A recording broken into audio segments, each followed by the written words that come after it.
izlačimo sljedeći stav, izvoli. Običan čovjek nije mogao ništa da promeni, bili smo samo pioni u igri velikih sila. Pa, delimično bih se i složio s ovom tvrdnjom, jer zapravo ti politički procesi koji se odvijaju su mimo običnog čoveka, dešavaju se mimo običnog čoveka i običan čovek sam ne može da utiče na njih, ali promjenom svoje svesti barem može da izbjegne to da se manipuliše njim i da, na primjer, on ako je u ratu ne počini neke zločine ili ako je u zemlji koja ne ratuje, ali njen režim podržava rat, može da se bori protiv tog režima. Da, pa ja mislim isto da to uslovno rečeno običan čovjek je svojom submisivnošću direktno uticao na to da omogući, bile to velike sile, političke elite iz te države ili kako god, da sprovode te svoje zle namjere. Tako da i ne smijemo također zaboraviti neke svijetle primjere i u toku rata su postojali ti antiratni pokreti u svakom dijelu bivše države, tako da, eto, to je jedan primjer kako je običan čovjek mogao da digne glas protiv toga, ali zapravo većina je odabrala da bude na drugoj strani i zbog toga je došlo do svega. Da li je većina odabrala da bude na drugoj strani ili je to možda posljedica propagande da mi mislimo da je većina bila na jednoj strani ratnoj, a da je manjina bila antiratna ili možda... Upitno je, slažem se da je sloboda izbora u takvoj jednoj situaciji, u takvoj atmosferi dosta upitna, ali evo, opet kažem, oni koji su odabrali da budu protiv toga su primjer toga da je moglo biti drugačije.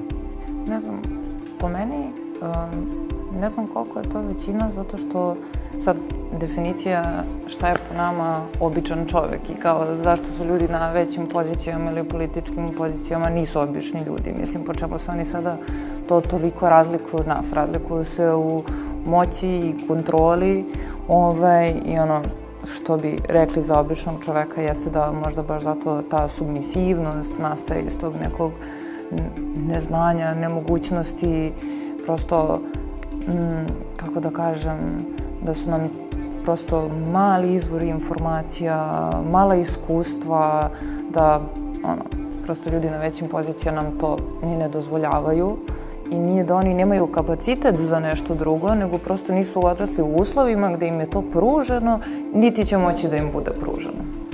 Ali imali su i svjedočili smo mnogo slučajeva, evo imamo dokaze, video dokaze, koji kad im se sprovela ideja šta žele, šta se traži od njih da se uradi, koji su, na primjer, ostavili puške i rekli ja to neću da uradim.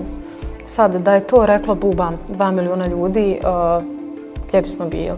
Mi ne bismo možda morali otvarati ove teme, da su svi tako uradili, svi koji su imali tu priliku, a vjerujem da su svi imali tu priliku. Također, da ne zaboravimo koliko je godina prošlo u propagandi, u stvaranju takvog sistema da nauče ljude da se plaše, da budu pod konstantnim pritiskom, jer to je toliko ukorenjeno da u jednom trenutku čak i moral i neka svijest se izgubi kada je to tako generacijama. I u jednom trenutku, recimo u Srbiji, neko ko možda i od svoje 12. 13. godine prati i ide na proteste, i onog trenutka kada su oni veoma jaki, opet postoji taj neki strah, uvijek postoji ta neka zadrška, zato što je sistem takav koji te onako razvlači konstantno. Tako da je meni diskutabilno da li su oni bili svesno to radili, jer kao emocije u principu nisu toliko svesne i količina straha ipak nije toliki veliki deo svijesti da ne utiče toliko na odluku. Jer smatram da ako je to trajalo u jako kratkom periodu da se radi, na primjer, o nekoliko dana, pa hajde ja lično bih to razumjela. Ali radi se o godinama i godinama i buđenju iz dana u dan koji vjeruju istu ideologiju i idu za tim. Ja to i dalje ne mogu da shvatim. Evo, kao nova generacija, kao neko ko nije bio u tim periodima, ja prosto ne mogu da shvatim da ako ideš 3 godine za istim ciljem i činiš iz dana u dan istu grešku, da i 4. godinu da kažeš meni je ovo u redu.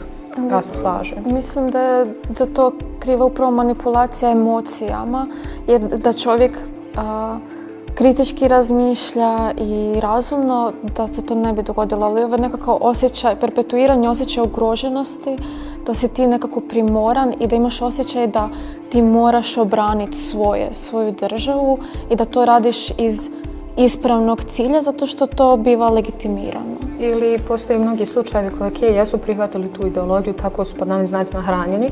Međutim, kad dođu u prvi susret sa žrtvom ili sa civilom, to ih osvijesti. Prvi susret s tim, kao to im se to shvate kao traumatično i to ih okrene, promijeni njihove stavove. Ali opet kažem, iz dana u dan stradanja, ubijanja, konstantne traume, ti hiljade i hiljade ljudi, to na njima nije djelovalo. Znači, radi se o nekoj očigledno sklopki, to emotivnoj sklopki koja kod njih ne funkcioniše.